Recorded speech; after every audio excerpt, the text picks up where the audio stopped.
Okay, so how on earth do you even begin to understand a text that's thousands of years old? It's a massive challenge, right? But the good news is you don't have to go it alone. There are expert guides out there to help, and that's what we're going to do today. We're creating a reader's guide to the guides. Let's get into it. I mean, just think about it.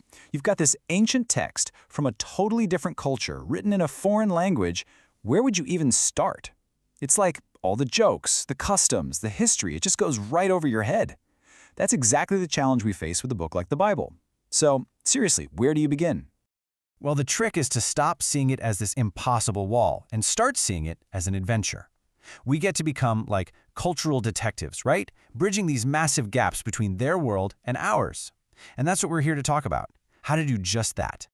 Think of it like this. You're an explorer, and you've just stumbled upon this incredible ancient city in ruins. You can see the stones, the streets, all these crumbling walls, but what does any of it mean, you know? What was life actually like here? What stories are these ruins trying to tell you? To figure that out, well, you'd need a guide, wouldn't you? And that right there brings us to the most essential tool for our little exploration, the Bible commentary. This is your expert tour guide. It's the person, the scholar, who has literally spent their entire life studying this ancient city and can help you make sense of what you're seeing. So what exactly is a commentary? Well, it's basically a book written by an expert that unpacks the biblical text. It gives you all the historical context, explains the tricky phrases, the whole shebang. But pay close attention to that last part on the slide. It is a human help. That's super important. And this really gets at a crucial distinction we have to make. The Bible, that's the primary source. That's the ancient city itself. A commentary, that's a secondary source. It's the tour guide.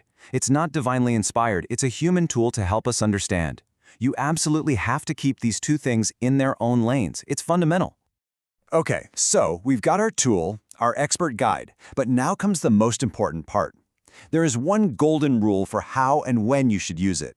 And honestly, the timing is everything if you want to be a real explorer and not just, a tourist getting herded around. And here it is. This is the explorer's method, and you've got to get this right. Step 1. Do your own work first. Seriously, walk through those ruins by yourself, look around, ask your own questions, come up with your own initial ideas. Only then, only after you've done that, do you move to step 2. Go consult your guide, the commentary. So here's the bottom line on that. It's all about balance. I mean, to just ignore centuries of scholarship, it's kind of arrogant, right? But on the flip side, if you start with a commentary, you totally rob yourself of that aha moment of personal discovery. You're not an active explorer anymore. You're just a passive listener. All right, let's put this into practice. Let's see why having the right kind of guide is just so important.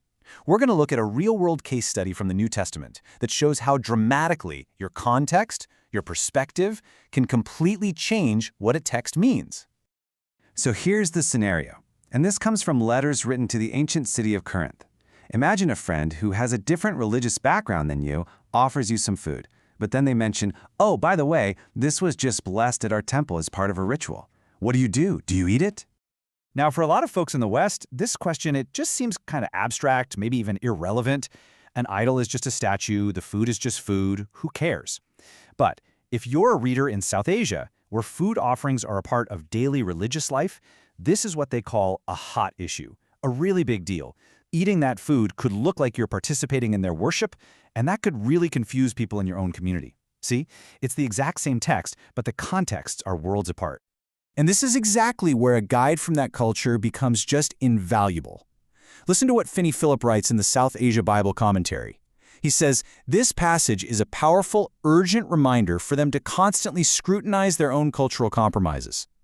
A Western guide might totally miss that nuance, but a local guide sees how incredibly relevant it is right here, right now. Okay, so we get it. The right guide can make all the difference. That's clear. But how do you actually choose a good one? With so many out there, how do you, pick a pro? The first thing to remember is this. The goal is not to find a guide who just confirms what you already believe. The real goal is what scholars call exegesis, which is a fancy word for drawing the meaning out of the text, not reading your own ideas into it. So the real test of a good guide is this. How well do they help you understand what the original author was actually trying to say back in their own time? Now, our source material gives us a pretty handy 7-point checklist for spotting a good commentary. But It also highlights one of these criteria as the single most important test of a truly great guide. The one thing you should look for above all else. And here they are, your checklist. A good guide, yeah, it should focus on the original meaning, it should know the original languages, provide historical context, all that is great. But look at number 3. This is the key. When a text gets really difficult or controversial, does the author actually lay out all the different possible interpretations for you? Do they explain the pros and cons of each, and then, this is crucial, justify why they chose the one they did? You see, a great guide doesn't hide the complexity from you. They walk you right through it. Because in the end, that's really what this is all about, isn't it?